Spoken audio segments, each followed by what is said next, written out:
പിന്നെ ഇതൊരു fuel efficient ആയിട്ടുള്ളൊരു എഞ്ചിനാണോ എന്ന് ചോദിച്ചു കഴിഞ്ഞാൽ ഇതിൽ മീറ്ററിൽ ഏകദേശം മൈലേജ് കാണിക്കുന്നത് ഒരു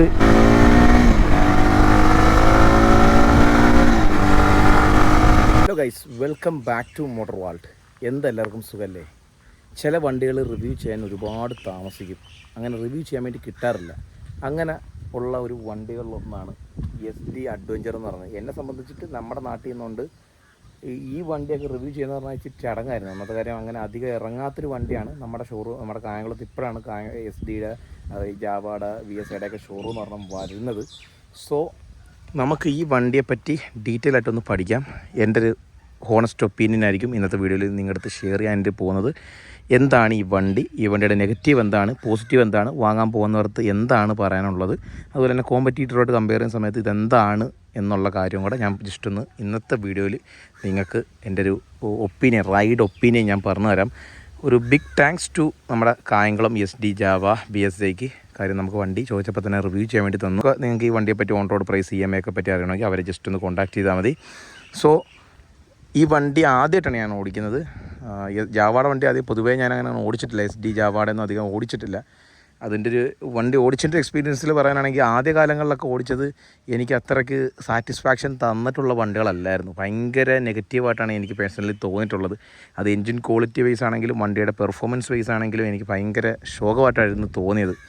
പിന്നെ കാണാനും പിന്നെ ആദ്യത്തെ ഒരു ഇമ്പ്രഷനൊക്കെ കുറച്ച് ബെറ്ററായിട്ട് ആ സൗണ്ടൊക്കെ കേൾക്കുമ്പോൾ നമുക്ക് നല്ലൊരു ഫീലും ഫീഡ്ബാക്കൊക്കെ കിട്ടിയിട്ടുണ്ട്. ആ പെറാക്കിലാണെങ്കിലും ജാവ 42-ലാണെങ്കിലും ഒരുപാട് ഇഷ്യൂസ് ഉണ്ടായിട്ടുള്ള വണ്ടിയായിരുന്നു. പക്ഷേ ഇപ്പം നിലവിൽ ഒരു 2022 ശേഷം SD ഒക്കെ ബ്രാൻഡിങ്ങിലേക്ക് വന്നതിന് ശേഷം VSA ഒക്കെ വന്നതിന് ശേഷം ഒരുപാട് മാറ്റം ഉണ്ടെന്ന് ഒരുപാട് പേര് പറഞ്ഞു. അതുകൊണ്ടാണ് ഈ വണ്ടി റിവ്യൂ ചെയ്യാൻ വേണ്ടി മസ്റ്റായിട്ട് ഞാൻ എടുത്തത്.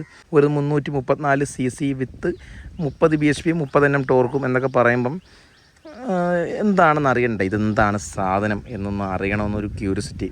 ജസ്റ്റ് ഒന്ന് ഓടിച്ചു നോക്കിയപ്പോൾ പഴയ ആ ഒരു എൻജിൻ്റെ ആ ഒരു എന്താ പറയുക ജെർക്കിങ്ങും കാര്യങ്ങളൊന്നും ഒരുപാട് ഇമ്പ്രൂവ് ആയിട്ടുണ്ട്. അതായത് ഇതിൻ്റെ ചെയിൻ ഇച്ചിരി ലൂസ്, ടെസ്റ്റ് ഡ്രൈവ് വണ്ടിയാണ് കായംകുളത്ത് ഷോറൂമിൽ. അപ്പോൾ ടെസ്റ്റ് ഡ്രൈവ് വണ്ടിൻ്റെ പേരിൽ ചെയിൻ ഇച്ചിരി ലൂസായതിൻ്റെ പേരിൽ ചെറിയൊരു അടിപ്പ് ഫീൽ ചെയ്യുമെങ്കിലും പഴയതിനെ അപേക്ഷിച്ച് മച്ച് ഇമ്പ്രൂവ് ആയിട്ടുണ്ട്. ആ ഫ്യൂലിങ്ങിലും അതിൻ്റെ ക്യാം ഷാഫ്റ്റ് ടൈമിങ്ങിലൊക്കെ ഒരുപാട് മാറ്റങ്ങൾ വരുത്തിയിട്ടുണ്ടെന്നാണ് അവർ പറഞ്ഞത്. പേഴ്സണലി എനിക്കത് ഒരുപാട് ഫീൽ ചെയ്യുന്നുണ്ട്. ആ ഒരു എൻജിൻ്റെ റെസ്പോൺസിലൊക്കെ അത്യാവശ്യം നല്ല സ്മൂത്തായിട്ട് തന്നെയാണ് ഫീൽ ചെയ്യുന്നത്. ബട്ട് സ്റ്റിൽ കുറച്ചും കൂടെ ഒന്ന് ഇമ്പ്രൂവ് ആവണം എന്ന് എനിക്ക് പേഴ്സണലി പലപ്പോഴും തോന്നിപ്പോയി. ബട്ട് എടുക്കുന്ന ആൾക്കാർക്ക് ഒരു മടുപ്പ് തോന്നാത്ത രീതിയിൽ ചെയിൻ മെയിൻ്റെനൻസ് കറക്റ്റായിട്ട് ചെയ്യുകയാണെന്നുണ്ടെങ്കിൽ നല്ല രീതിയിൽ ഈ വണ്ടി നമുക്ക് സിറ്റിയിൽ കൂടെ ഒക്കെ കൊണ്ടുനടക്കാൻ പറ്റുന്ന രീതിയിലാണ് ട്യൂൺ ചെയ്ത് വെച്ചേക്കുന്നത്. അതൊക്കെ ഞാൻ ഓടിക്കുന്ന സമയത്ത് പറയാം. ഇത് ആൽഫ 2 പ്ലാറ്റ്ഫോമിൽ വരുന്ന പുതിയ എഞ്ചിനാണ്.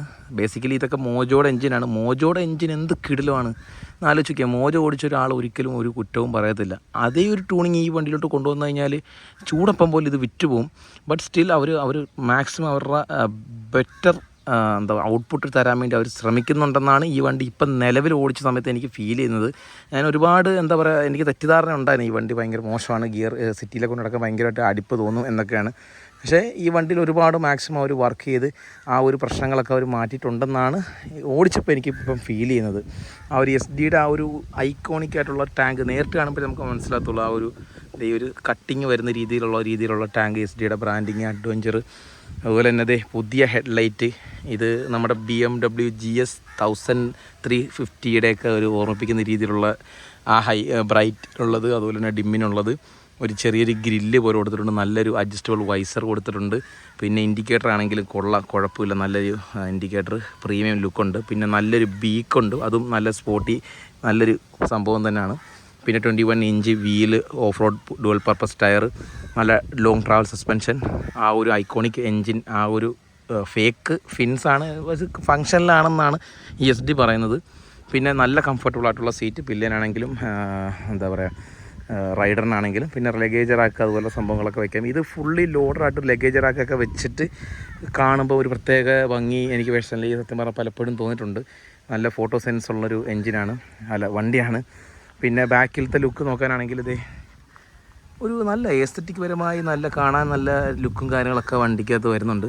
പിന്നെ നല്ല എന്താ പറയുക ഉയർന്നിരിക്കുന്ന രീതിയിലുള്ള ആ ഒരു എക്സോസ്റ്റ് സൗണ്ടിൻ്റെ കാര്യത്തിൽ പക്കാണ് കേട്ടോ. അത് ഒന്നും പറയാനില്ല, കിടിലമാണ് സൗണ്ട്.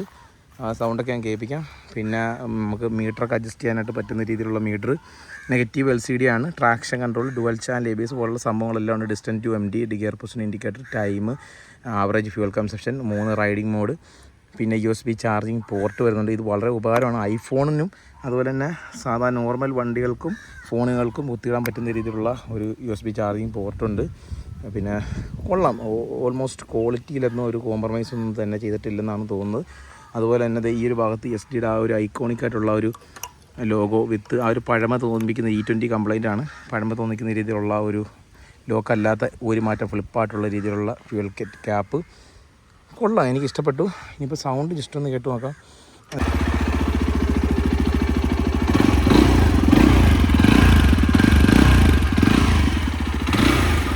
നല്ല ത്രോട്ടൽ റെസ്പോൺസ് ഉണ്ട്, നല്ല സൗണ്ടുമാണ് കേട്ടോ. ചൂടായി കഴിയുമ്പോൾ പ്രത്യേക സൗണ്ടാണ്.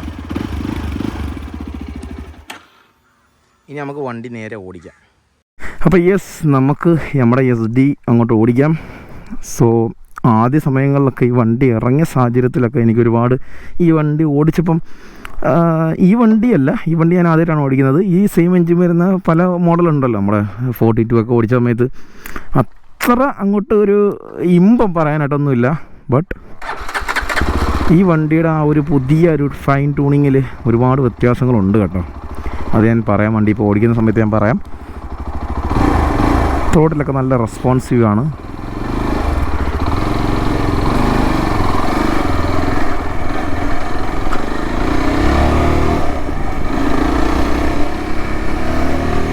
വണ്ടി ഒരു 187 കിലോഗ്രാം ഭാരമാണ് വരുന്നത്. അത്യാവശ്യം ഹെവി വെയിറ്റ് ആണ്. നല്ല സൂപ്പർ ത്രോട്ടിലിംഗ് ആണ് വണ്ടിക്കത് വരുന്നത്. നല്ല ത്രോട്ടിൽ റെസ്പോൺസാണ് വണ്ടിക്കത്.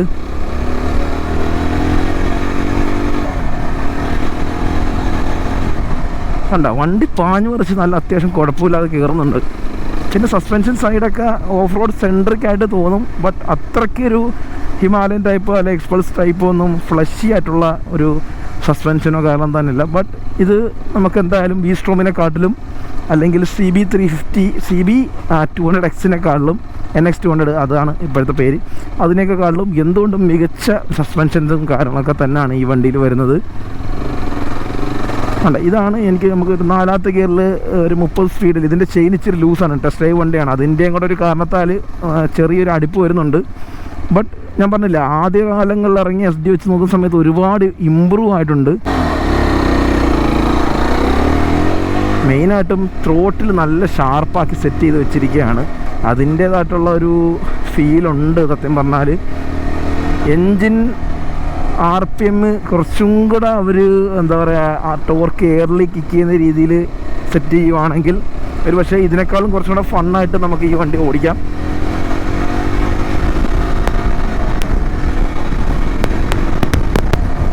Very nice. വണ്ടി കയറുന്നുണ്ട് കേട്ടോ. വണ്ടി റിഫൈൻഡ് ആണെന്ന് വെച്ച് കഴിഞ്ഞാൽ റിഫൈൻഡ് ആണ്, അത്യാവശ്യം കുഴപ്പമില്ലാത്ത സ്മൂത്ത്നെസ്സും കാര്യങ്ങളൊക്കെ ഉണ്ട്. പക്ഷേ ഒരു ഒപ്റ്റിമൈസേഷൻ ഫീൽ ചെയ്യുന്നില്ല. അതായത് കൺസിസ്റ്റൻസി ചില സമയങ്ങളിൽ അത്യാവശ്യം നല്ലൊരു സ്മൂത്ത്നെസ്സും നല്ലൊരു റിഫൈൻമെൻറ്റും ഫീൽ ചെയ്യുന്നെങ്കിൽ ചില സമയങ്ങളിൽ എന്താ പറയുക, എൻജിൻ്റെ ഭാഗത്ത് നോയ്സും കാര്യങ്ങളൊക്കെ ഫീൽ ചെയ്യുന്നുണ്ട്. ഒരു കംപ്ലൈൻ്റ് അല്ല, നമ്മുടെ ഒരു വെതർ മാറുന്നതനുസരിച്ച് ഉച്ച സമയത്തൊക്കെ അത്യാവശ്യം നല്ല ചൂടായി കഴിഞ്ഞാൽ എൻജിൻ്റെ ഭാഗത്തു നിന്ന് നോയ്സ് എല്ലാ വണ്ടികൾക്കും ഉണ്ടാവുന്നതാണ് എന്നാണ് എൻ്റെ ഒരു കാഴ്ചപ്പാട്.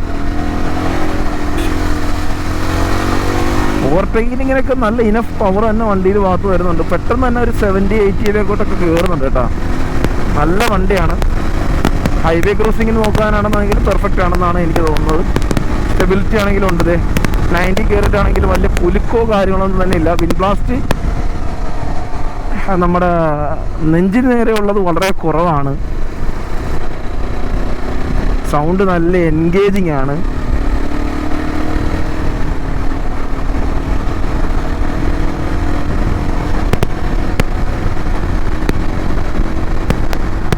പിന്നെ പില്ലിനെയൊക്കെ വെച്ചൊരു ടൂറിങ് നോക്കുന്നവരാണ് എന്നുണ്ടെങ്കിൽ ബെസ്റ്റ് ഓപ്ഷൻ തന്നെയാണ്. കാര്യം പില്ലിനാണെങ്കിലും റൈഡറാണെങ്കിലും അത്യാവശ്യം നല്ല കംഫർട്ടബിൾ ആയിട്ടുള്ള സീറ്റ് തന്നെയാണ്. പിന്നെ എനിക്ക് ഇഷ്ടപ്പെടാഞ്ഞൊരു കാര്യം വണ്ടിയുടെ റേഡിയേറ്റർ സൗണ്ട് ഭയങ്കര സൗണ്ടാണ്.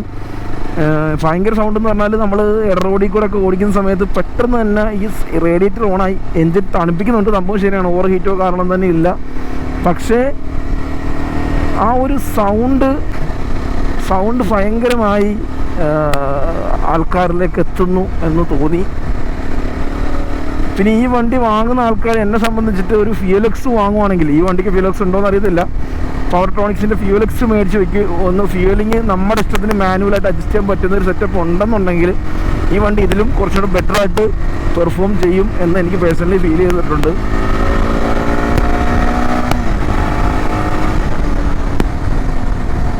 ഇറ്റ്സ് ഗുഡ്, കൊള്ളാം.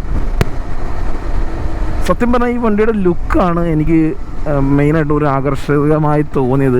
ലുക്ക് കണ്ട് ആരും പോയി എടുക്കരുത്, ബട്ട് വണ്ടി ഓടിച്ച് നോക്കിയിട്ട് എപ്പോഴും വണ്ടി എടുക്കാവുള്ളൂ എന്ന് താല്പര്യപ്പെടുന്നൊരു വ്യക്തിയാണ്. ഇനി എത്ര റിവ്യൂ കണ്ടാലും ശരി. പിന്നെ ഇതൊരു ഫ്യൂൽ എഫിഷ്യൻ്റ് ആയിട്ടുള്ളൊരു എഞ്ചിനാണോ എന്ന് ചോദിച്ചു കഴിഞ്ഞാൽ ഇതിൽ മീറ്ററിൽ ഏകദേശം മൈലേജ് കാണിക്കുന്നത് ഒരു 27. അത് ടെസ്റ്റ് ഡ്രൈവ് വണ്ടിയാണെന്ന് ആലോചിക്കണം. ഞാൻ ഓടിക്കുന്ന രീതി നിങ്ങൾ ആലോചിക്കണം. അത്യാവശ്യം കുഴപ്പമില്ലാത്ത രീതിയിൽ പൊളിച്ച് തന്നെയാണ് വണ്ടി ഓടിക്കുന്നത്. ഹൈവേയിലൊക്കെ മര്യാദയ്ക്ക് ഒരു 70, 80, 90 ഒക്കെ പിടിച്ച് ഓടിക്കാനാണ് എന്നുണ്ടെങ്കിൽ ഒരു 35 മേ ബി കിട്ടുവാണെങ്കിൽ അതൊരു ഡീസൻ്റ് ആയിട്ടുള്ളൊരു മൈലേജ് ഫിഗറായിട്ട് തന്നെ തോന്നും.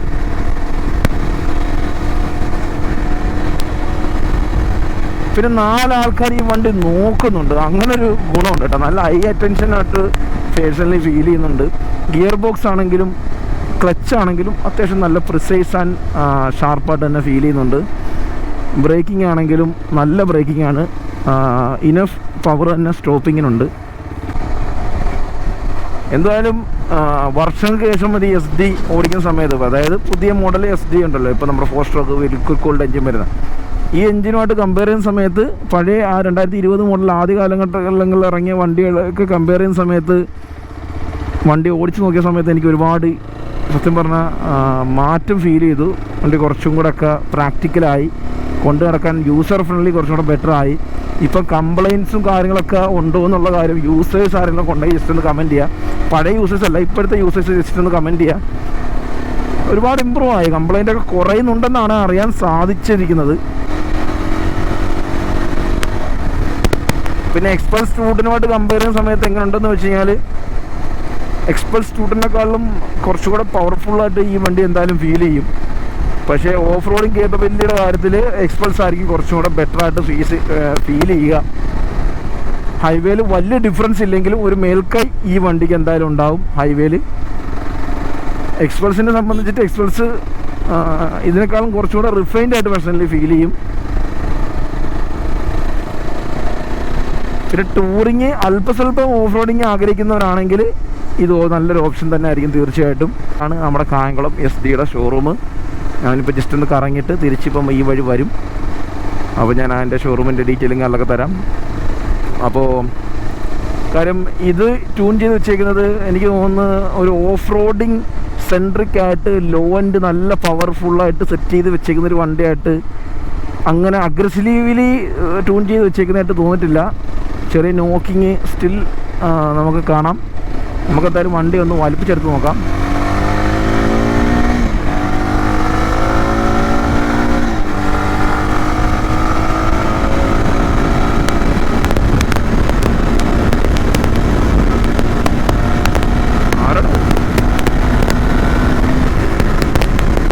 സ്റ്റെബിലിറ്റി ഉണ്ട് കേട്ടോ, അത്യാവശ്യം നല്ല 110 പോയിട്ടും സ്റ്റെബിലിറ്റി ഉണ്ട്, ഫീൽ ചെയ്യുന്നുണ്ട്.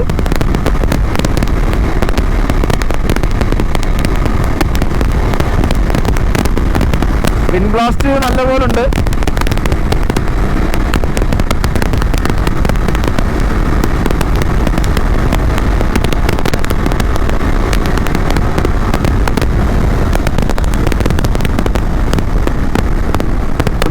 ന് മുകളിലോട്ട് പുഷ് ചെയ്യുന്നതായിട്ട് നല്ലപോലെ പുഷ് ചെയ്യുന്നതായിട്ട് ഫീൽ ചെയ്യുന്നില്ല. കാര്യം നല്ല ക്രോസ് വിൻഡ് ഉണ്ട്, അതുകൊണ്ട് തന്നെ നല്ല വണ്ടി സ്ട്രഗിൾ ചെയ്യുന്നുണ്ട്. കാര്യം വേറൊന്നുമല്ല, എൻജിൻ സൈഡല്ല, ആ ക്രോസ് വിൻഡ് ഉള്ളത് കൊണ്ട് നല്ലപോലെ എന്താ പറയുക സ്ട്രഗിൾ ചെയ്യുന്നുണ്ട് ആ ഒരു വണ്ടി.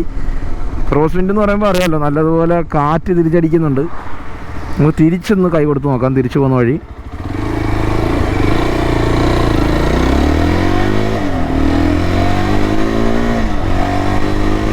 സൗണ്ട് കിടിലാണ് കേട്ടാ.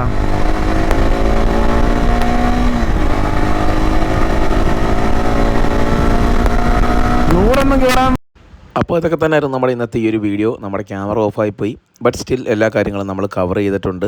അപ്പോൾ വണ്ടിയുടെ കാര്യം അവസാന വാക്ക് പറയാനാണെങ്കിൽ, നമ്മൾ എക്സ്പൾസൊക്കെ ഓടിക്കാൻ നിൽക്കുന്ന ആൾക്കാർ എക്സ്പൾസിനേക്കാൾ ഒരു പടിക്കും കൂടെ ഹൈവേ പെർഫോമൻസ് കൂടുതൽ വേണമെന്നുണ്ടെങ്കിൽ, എന്നാൽ എക്സ്പൾസിൻ്റെ അത്രയും ഓഫ് റോഡിങ് കേപ്പബിലിറ്റി വേണ്ട, എന്നാൽ സാമാന്യം കേപ്പബിലിറ്റി വേണം എന്നൊക്കെ ആഗ്രഹിക്കുന്നവരാണെങ്കിൽ ഇത് നല്ലൊരു ഓപ്ഷനാണ്. ഒരു യുണീക്ക് വണ്ടിയാണ്.